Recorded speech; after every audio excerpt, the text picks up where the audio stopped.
Bonjour tout le monde pour cette nouvelle vidéo sur la formation Machine Learning en utilisant PyTorch. Aujourd'hui, on va faire une introduction complète aux tenseurs, comment les utiliser, les différents types et avec des exercices à la fin. Restez avec moi, ça va être passionnant.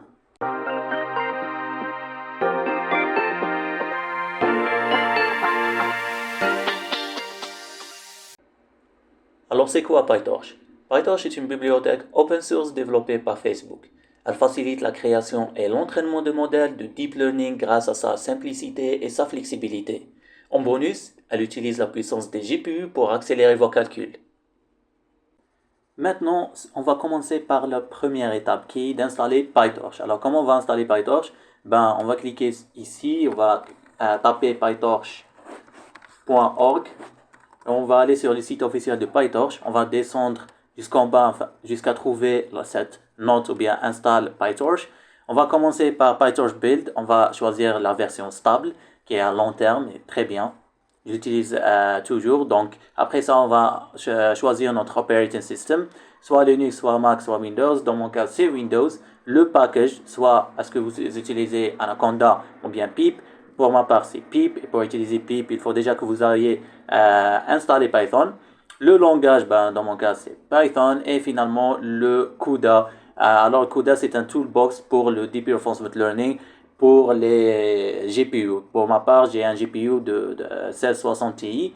Ceux qui n'ont pas de GPU vont sélectionner le CPU ici. Et donc, on aura un lien qui sera généré ici. On va le copier et on va ouvrir le command line, on va le coller ici, on va installer directement. Donc pour ma part, je l'ai déjà installé, donc normalement vous aurez aucun problème dans cette partie. Maintenant on passe au code. Bon, maintenant passons à Google Colab. Bon, alors la première question qui nous vient en tête, pourquoi on va utiliser Google Colab alors qu'on a pris la peine d'installer PyTorch dans notre PC. Donc tout simplement parce que je sais qu'il y en a plusieurs d'entre vous qui n'ont pas malheureusement un bon GPU. Donc, on va opter pour l'option de Google Colab parce que Google Colab offre déjà un CPU assez bon pour débuter. Bon, alors la première étape est bien sûr d'installer ou bien d'importer Torch afin de bénéficier des outils offerts par ce framework. Donc, on va l'exécuter. Maintenant, on va définir un tenseur de type scalaire. Alors d'abord, la première question, c'est quoi un scalaire? Tout simplement, un scalaire est un seul nombre, ou bien un tenseur qui contient un seul nombre. Donc, comment on va déclarer ça? On va prendre S est égal à torch.tenseur. On va ouvrir les parenthèses, on va prendre par exemple le nombre 7. Maintenant, au lieu de cliquer sur Run ici, on va juste faire CTRL-Entrée pour faciliter la tâche. Après ça, on va écrire S ou bien print S afin de voir le contenu de S. Et on peut clairement voir qu'il contient un scalaire qui est le 7. Maintenant, si on veut vérifier la dimension de ce scalaire, que effectivement c'est un tenseur de dimension 0, tout ce qu'on a à faire, c'est de faire s.ndim et de faire CTRL-Entrée. Et effectivement, on a bien un tenseur de dimension 0. Donc S contient un scalaire. Maintenant, si on veut récupérer le scalaire que contient S, tout ce qu'on a à faire, c'est s.item et on ouvre les parenthèses. CTRL Entrée et effectivement, on nous affiche 7 qui est le scalaire dans S. Maintenant, on passe au vecteur. D'abord, la première question, c'est quoi un vecteur? Donc, un vecteur, c'est un ensemble de nombres alignés dans une seule dimension. En d'autres termes, c'est un tenseur de dimension 1. Donc, comment on va écrire ou bien traduire tout ça en code? On va déclarer un V par rapport à vecteur, torch.tenseur. On va ouvrir nos parenthèses et on va ouvrir des crochets cette fois-ci, afin de déclarer l'ensemble des nombres sur la même ligne. Donc, on va par exemple prendre 1, 2 et 3. Et on va écrire V ici afin de printer le contenu de V. Et effectivement, comme on peut voir ici, on a un tenseur 1, 2, 3 de V. Maintenant, on passe à pour voir ou bien pour confirmer qu'effectivement un vecteur a une dimension de 1. Donc, comme on a fait précédemment, on va faire v.ndim et CTRL-Entrée. Et effectivement, on a 1, donc ce qui confirme que le vecteur a bien une dimension de 1. Maintenant, pour voir ou bien pour voir combien de nombres contient de ce vecteur, par exemple ici c'est 1, 2, 3, donc on a 3 nombres, ben on a deux options, soit faire v.shape, sans parenthèse. Donc ici voilà, on a 3 nombres, donc ce vecteur contient 3 nombres, ou bien size avec parenthèse, parce que c'est un objet callable, ou bien appelable en français. Donc, c'est la même chose, on a le même résultat qui est 3, donc ce vecteur contient 3 nombres. Bon, maintenant on passe aux matrices. D'abord, c'est quoi les matrices? Donc, les matrices, c'est juste un tableau à 2 dimensions. Donc, on a les lignes et on a les colonnes. Donc, comment on va expliquer tout ça ici? Ben, on va écrire que M est égal à, comme d'habitude, torche.tensor. On va ouvrir nos parenthèses et on va ouvrir le premier crochet. Donc maintenant, on va commencer à définir les deux lignes de notre, bien les lignes et les vecteurs de notre tableau. Donc on ouvre le premier crochet, on va ouvrir un deuxième crochet pour définir la première ligne de notre tableau, bien de notre matrice, qui sera 1, 2, et un deuxième vecteur qui va définir la deuxième ligne de notre tableau, qui sera par exemple 4 et 5. Donc maintenant, on sort la ligne, on écrit 1, contrôle entrée afin de printer le 1. Donc on peut clairement voir qu'on a définit une matrice qui a deux lignes et deux colonnes. La première ligne contient 1 et 2, la deuxième contient 4 et 5. Maintenant, si on veut vérifier que effectivement une matrice est un tenseur de dimension 2, donc comme toujours, on utilise m.ndim, contrôle entrée, et effectivement, m a une dimension de 2. Maintenant, si on veut voir le shape de notre matrice, ben on aura une matrice de 2 fois 2, qui est effectivement le cas. Donc on a deux lignes et deux colonnes. Maintenant, on passe à un tenseur dans le cas général. Alors d'abord, c'est quoi un tenseur? Ben, comme on a toujours dit, ben, ça peut être un scalaire, ça peut être un vecteur, ça peut être une matrice, et ça peut aussi aller jusqu'à n dimensions. Prenons l'exemple de 3 dimensions, comme on va le définir, on va écrire que t est égal à torche.tenseur. On va commencer à ouvrir les parenthèses et les crochets. Maintenant, une petite astuce afin de savoir la dimension de notre tenseur juste en utilisant les crochets. Ben, tout ce qu'on a à faire, ben, c'est ouvrir un nombre de crochets qui est égal au nombre de dimensions de notre tenseur. Par exemple, ici, on va définir un tenseur de 3 dimensions. Donc, on aura 3 crochets, 1, 2 et 3. Et on va commencer par la première ligne de notre première matrice. Donc, ça sera par exemple, on va prendre 1, 2 et 3. Aussi, donc, on va définir un autre, la deuxième ligne qui sera 4, 5 et 6. Et la troisième ligne qui sera, par exemple, 6 et 7, 8. On va sauter la ligne, écrire T afin de printer ce résultat. Ben, effectivement, on a un tenseur de 3 lignes. Donc, comment on va vérifier que le tenseur est bien de dimension 3? Ben, tout simplement en utilisant t.ndim comme toujours. Et effectivement, on a un tenseur de dimension 3. Et finalement, on va voir le shape. C'est ça la partie la plus intéressante de cette partie. Ben, on a 1, 3, 3. Donc, que veut dire 1, que veut dire 3 et que veut dire 3 ici? Ben, 1 veut dire le nombre de matrices que contient ce tenseur. Et oui, c'est ça la surprise. Un tenseur peut contenir plusieurs matrices.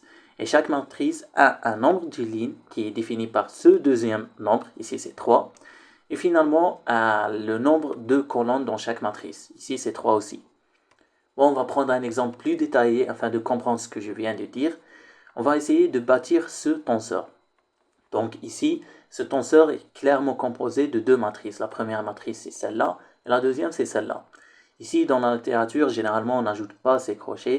Ici, je les ai juste ajoutés afin de simplifier le codage après. Donc, on a un tenseur de quelle dimension? Comme je l'ai déjà dit, pour savoir le nombre de dimensions d'un tenseur, ben, on a juste qu'à compter le nombre de crochets dans une des directions, soit ici à gauche ou bien soit ici à droite. Donc, on a 1, 2 et 3. Donc, ici, c'est un tenseur de dimension 3. On va commencer par la génération, ou bien la traduction de tout ça au code. on va écrire tenseur est égal à, pardon, je l'ai écrit en anglais, en français c'est tenseur. Donc c'est torch.tenseur. On va commencer. Donc, comme on a dit, ici on a un tenseur de dimension 3. Donc on aura 3 crochets, 1, 2 et 3. Je préfère toujours sauter la ligne après le premier crochet afin de faire joli et simplifier l'écriture. Maintenant, on passe donc à la première ligne de la première matrice, donc qui sera, dans notre cas, donc on aura 1, 2 et 3. On va faire une virgule et on va écrire la deuxième ligne de la première matrice. Ici, c'est 4, 5 et 6. Donc 4, 5 et 6.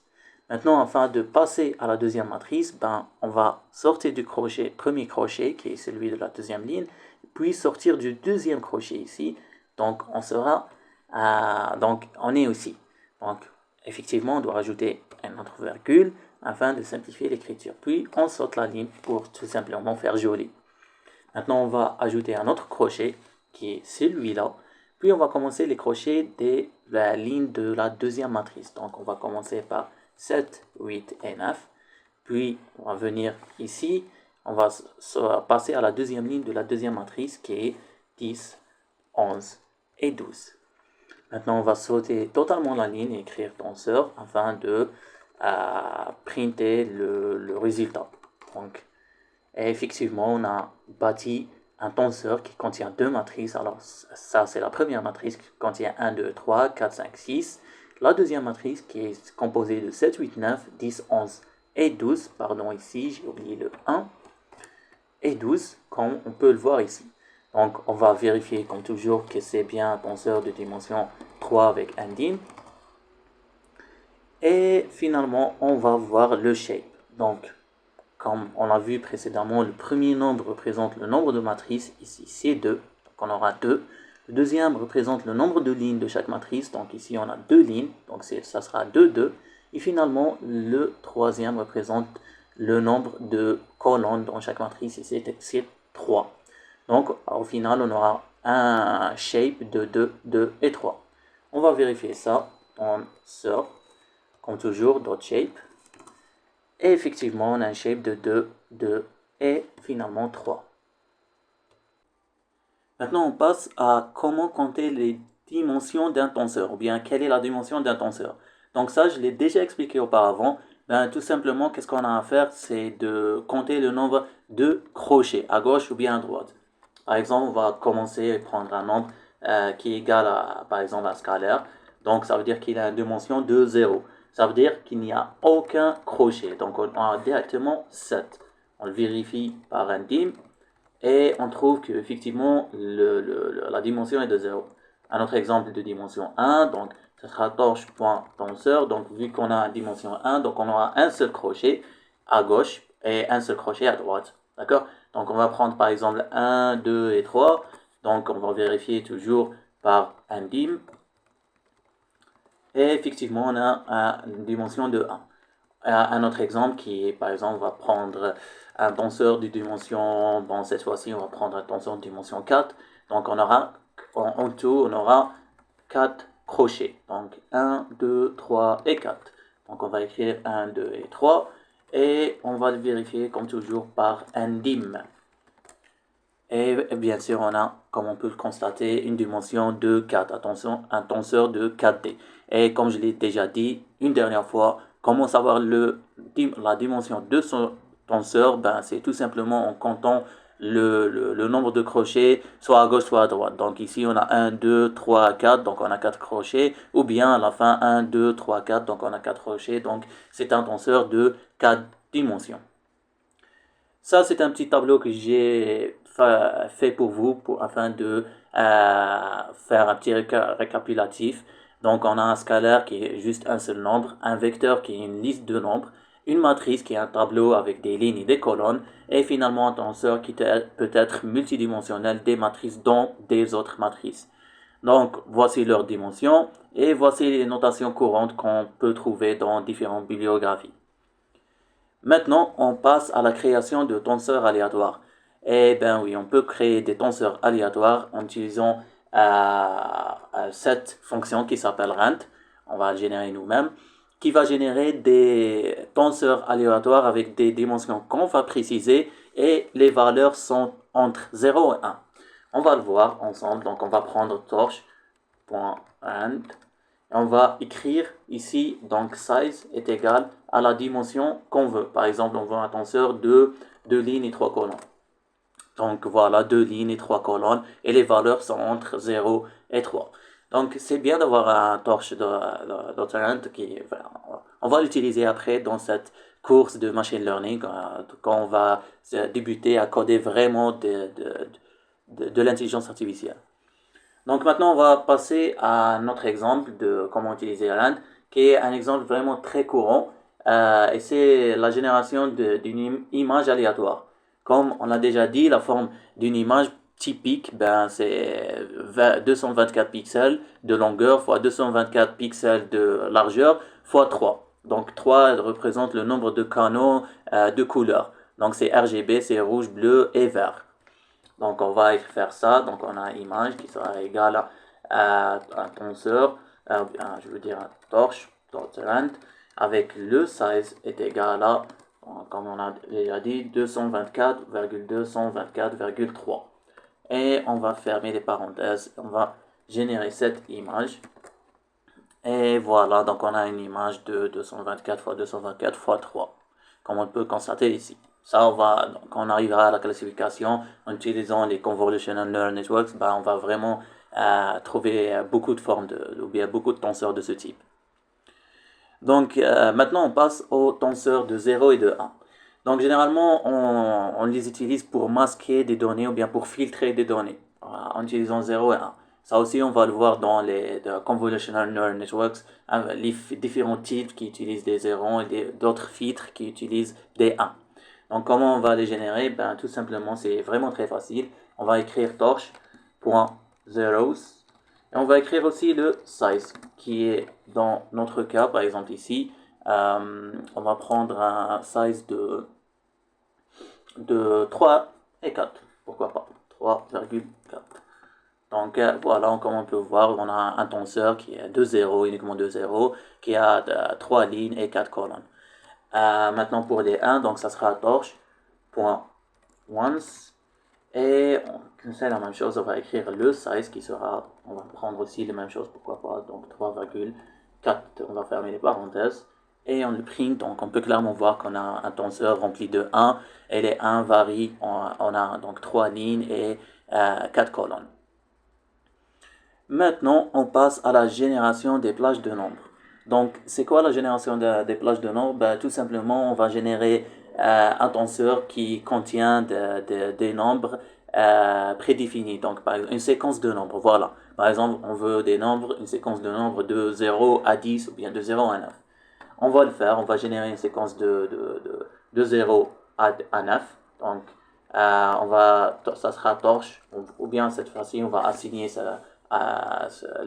tenseur à une variable, donc on va nommer cette variable de 0 to 9, on va faire égal, donc ça sera torche.arrange, donc un seul R, arrange, on ouvre les parenthèses et on commence par start. Donc ça c'est le premier nombre qu'on va commencer. Si on commence par 0, donc il faut compter le 0. Donc dans notre cas de 0 à 9, donc on aura 10 nombres. Donc end sera égal à 10. Et oui. Et le step, ici c'est le pas qu'on va avancer, il sera égal à 1. Donc on va printer cette variable, donc ça sera 0 to 9. Effectivement, on peut clairement voir qu'on a un tenseur qui a une séquence déjà définie par nous, donc c'est 0 à 9. Si on change le pas par 2, donc il va s'arrêter à 8, il ne va pas commencer à 9 parce que si on a 8 plus 2, on aura 10, donc il va excéder le nombre de séquences qu'on a déjà défini ici par 10. Donc il ne doit pas être égal à 10, ou bien quand il est égal à 10, il va sortir de la boucle, d'accord? On peut comprendre comme ça. Maintenant, on va passer aux opérations sur les tenseurs. Et oui, on peut faire plusieurs opérations comme l'addition, la soustraction, la multiplication et la division. Pour la multiplication, on a deux types de multiplication. On a la multiplication matricielle et multiplication élément par élément. On va voir les deux. Donc on va commencer par l'addition. Donc on va définir un tenseur. Par exemple, on va définir une matrice pour un tenseur. Donc par exemple, donc bien un vecteur, pourquoi pas de 1, 2, 3 seulement, bon, juste pour faciliter la tâche. Et on va commencer par l'addition. Donc on va faire tenseur.10. Et ici, qu'est-ce qui va se passer? Ben, chaque élément va s'ajouter de 10. Voilà, on peut clairement le voir ici. Donc 11, 12, 13. C'est la même chose si par exemple on avait une matrice ou bien un tenseur de 1 dimension. Ben, tous les éléments vont s'ajouter avec 10. Maintenant on passe à la soustraction. Ben, en fait c'est vraiment la même chose. On va juste faire un moins ici. Et tous les éléments vont se soustraire de 10. D'accord?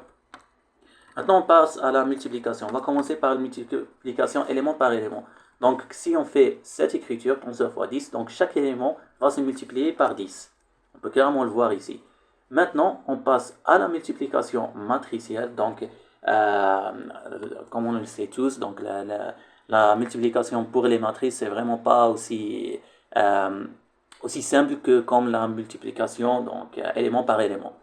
Pour faire cela, bon, on doit d'abord commencer par définir nos matrices. Donc on a une matrice, la première matrice, mat1 est égal à torche. Donc on va utiliser maintenant l'astuce qu'on a appris de génération des random tensors. Donc on va générer un random tensor de size de 3. D'accord? Et maintenant on va définir la deuxième matrice, donc torch.rand. Et on va définir le size de la deuxième matrice. Mais bon, ici, il faut faire attention. N'oubliez pas les règles des matrices. Quand on veut multiplier, ben, il faut le nombre de colonnes de la première matrice soit égal au nombre de lignes de la deuxième matrice. Donc, dans notre cas, ça sera 3. Et maintenant, on peut faire, par exemple, 4. Et à la fin, on aura une matrice de 2 fois 4. D'accord? Maintenant, on fait la multiplication. Donc, on va faire mat result est égal à quoi? Donc on aura torche, et ça c'est ça la fonction qu'on va utiliser pour la multiplication. Donc, ça sera mat mul. C'est plutôt facile, je vais juste souvenir que matrice multiplication, et c'est ça. On entre la première matrice et la deuxième matrice, et maintenant on print le résultat, mat result. On peut clairement voir, donc ça c'est le résultat qu'on a. Donc on a une matrice, comme je l'ai dit, de 2 lignes et 4 colonnes. Et voilà, on est arrivé à la fin de cette vidéo. Si cette vidéo vous a plu, n'oubliez pas de vous abonner afin d'entraîner votre cerveau et de cliquer sur le bouton j'aime afin de m'encourager. À très bientôt.